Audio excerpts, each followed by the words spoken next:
বিসমিল্লাহির রহমানির রহিম। আসসালামু আলাইকুম। Welcome back to my channel Sonia's recipe. শীত এলেই বাঙালির ঘরে ঘরে শুরু হয় পিঠা তৈরির ধুম। পিঠা শুধু একটি খাবারই নয়, এটি আমাদের সংস্কৃতি, ঐতিহ্য এবং পারিবারিক বন্ধনের প্রতীক। আজকে আমি হাজির হলাম উত্তরবঙ্গের বিখ্যাত নুনিয়া পিঠা রেসিপি নিয়ে। অনেকে আবার লবণ পিঠা বা ঝাল পিঠা নামেও বলে থাকেন। এই পিঠাটা শীত কিংবা গরম দুই সময়ে খেতে কিন্তু অসাধারণ লাগে। অল্প সময়ে ঝটপট তৈরি করা যায়। তো আর কথা না বাড়িয়ে চলুন তাহলে রেসিপি শুরু করি। আমি আগের থেকেই চুলায় একটি কড়াই বসিয়ে 2.5 কাপের মতো পানি গরম করতে দিয়েছিলাম। এখন দিয়ে দিচ্ছি 1/2 চা চামচ আদা বাটা, 2 চা চামচ কাঁচামরিচ বাটা এবং 1 চা চামচ জিরা ও রসুন বাটা, 1 চা চামচের মতো কালো জিরা ও গোটা জিরা। এখন দিয়ে দিচ্ছি স্বাদ মতো লবণ আর সবশেষে দিয়ে দিব 1/2 চা চামচের মতো হলুদের গুঁড়া। দিয়ে আমি ভালোভাবে পানিটাকে বলক উঠিয়ে নেব।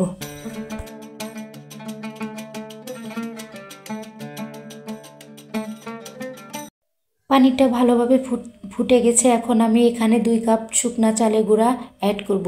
আপনারা যদি ভিজা চালের গুঁড়া অ্যাড করেন তাহলে পানি ও আটার পরিমাণটা সমান সমান দিবেন।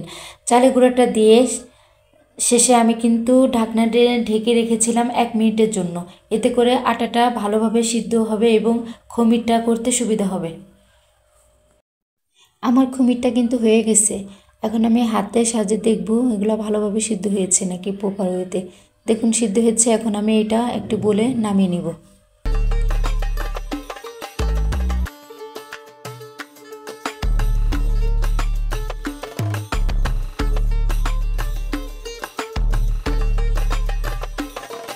সম্পূর্ণ খমিরটা ঢেলে নেওয়ার পর আমি 5 মিনিটের জন্য রেস্টে রেখেছিলাম যাতে গরম ভাবটা চলে যায়।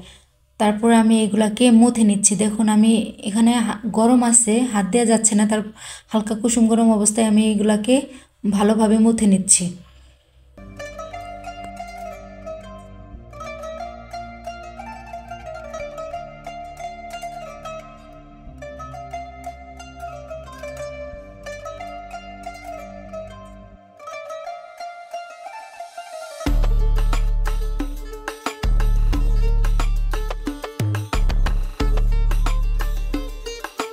আমার ভালোভাবে মথে নেওয়া হয়ে গেছে। এখন আমি হাতের সাহায্যে কয়েকটা লেচি কেটে একটা লেচি থেকে মোটা সাইজের একটা রুটি বানিয়ে নিব।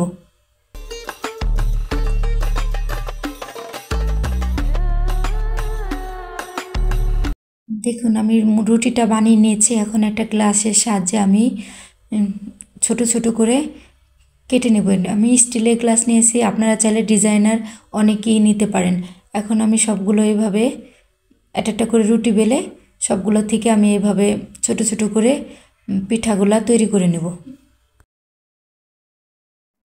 দেখুন আমার সবগুলো পিঠা এভাবে তৈরি করা হয়ে গেছে। এখন আমি এগুলোকে ডুবো তেলে ভেজে নেব। আমি চুলায় একটি কড়াই বসিয়ে দিয়েছি। এখানে পর্যাপ্ত পরিমাণে সয়াবিন তেল দিয়ে তেলটা গরম করব।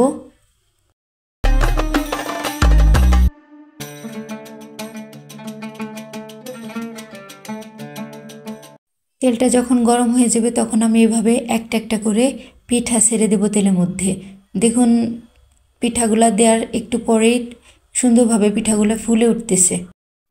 এভাবে আমি সবগুলো পিঠাকে হালকা লাল লাল করে উল্টে পাল্টে ভেজে নেব।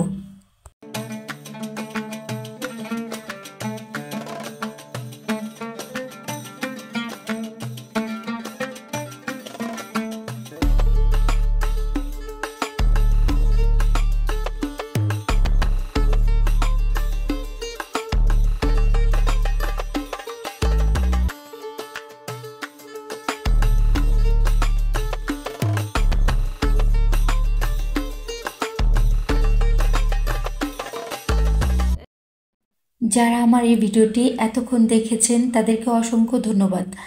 প্লিজ একটি লাইক দিয়ে কমেন্টে আপনাদের মূল্যবান বক্তব্য পেশ করবেন।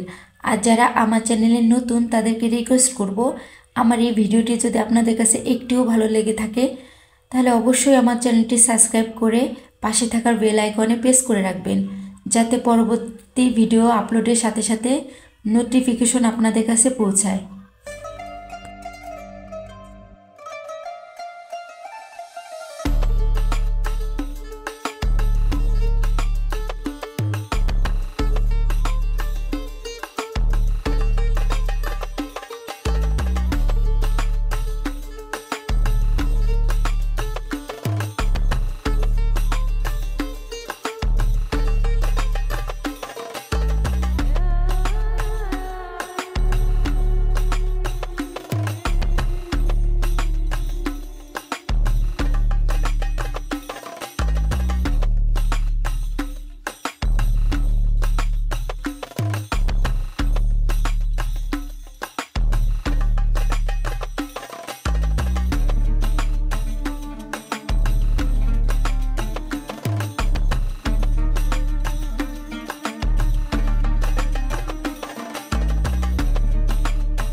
সবগুলো পিঠা আমার ভাজা হয়ে গেছে।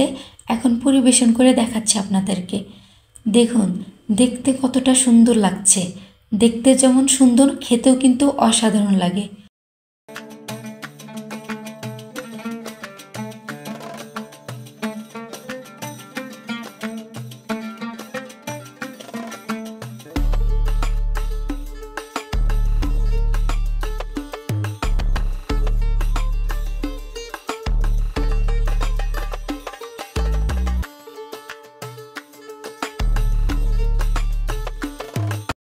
যে সকল ভাইয়া এবং আপুরা, আন্টি এবং আঙ্কেলরা আমার ভিডিওটি এতক্ষণ দেখেছেন তাদেরকে অসংখ্য ধন্যবাদ। সকলেই ভালো থাকবেন, সুস্থ থাকবেন, পরিবারে খেয়াল রাখবেন। দেখা হবে নতুন কোনো রেসিপি নিয়ে।